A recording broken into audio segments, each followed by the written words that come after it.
Alright mga kaibigan, it's been a while, it's a good morning again. This is Channel Reds at nandito po tayo sa may APT studio, sa labas pa tayo.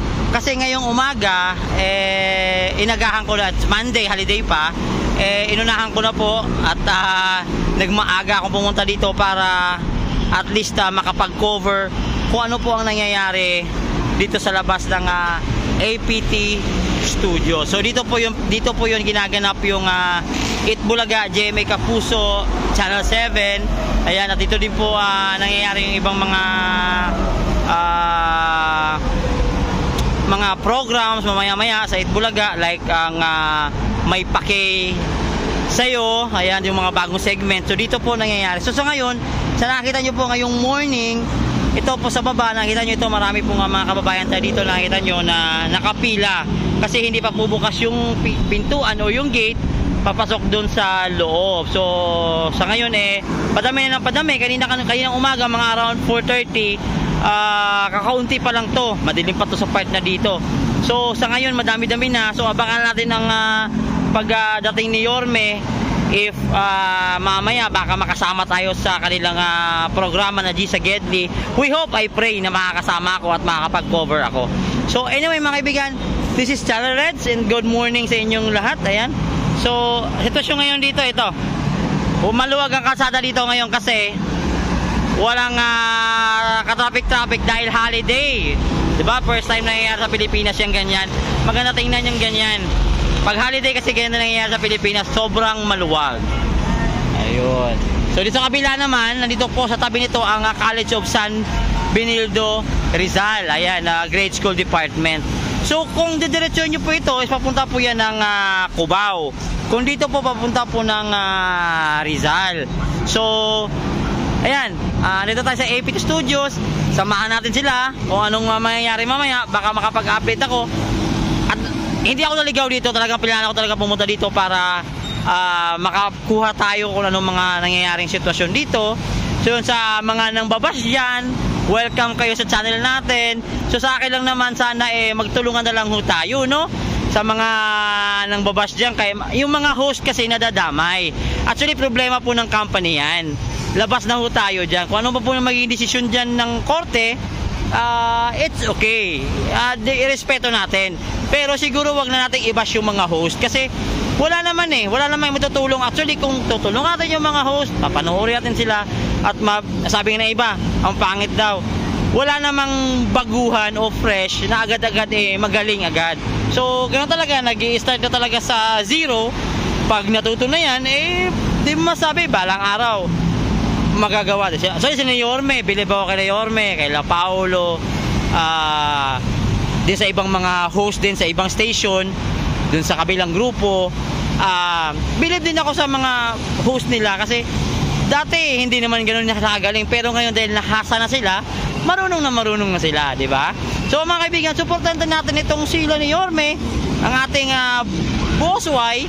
Suportahan natin sila ni Paulo, sila ni Buboy, na napapractice din yan more and more. But ang importante, the more na maraming program, the more the better. Mas maganda at nakakatulong sa taong bayan, di ba?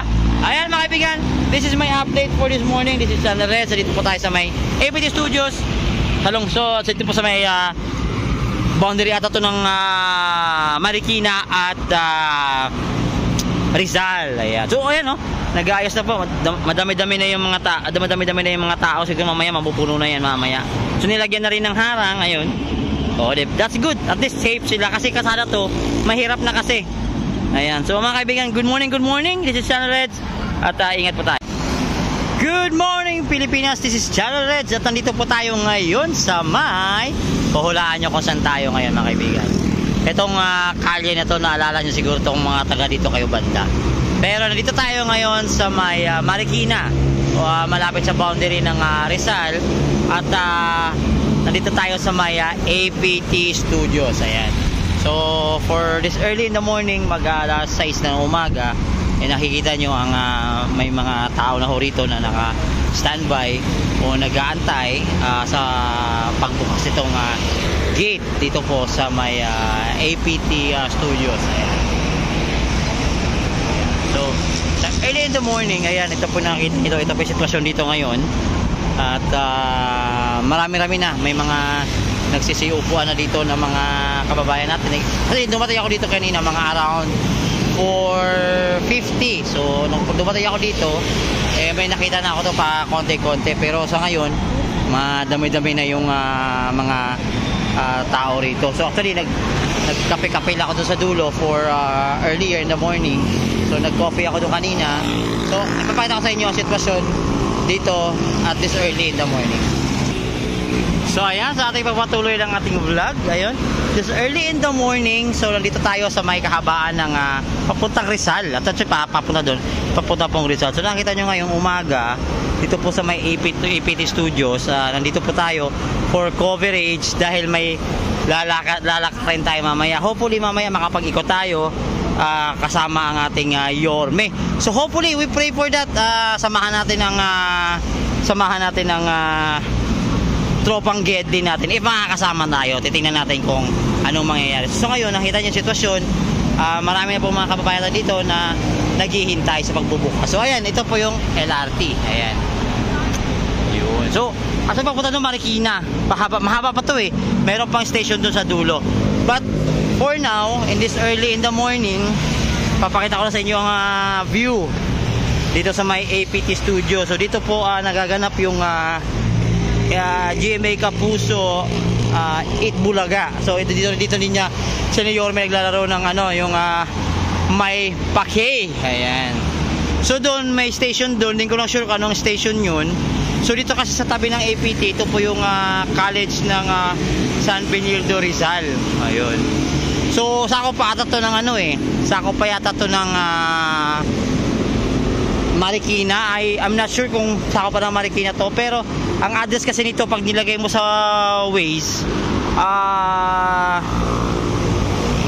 Marikina.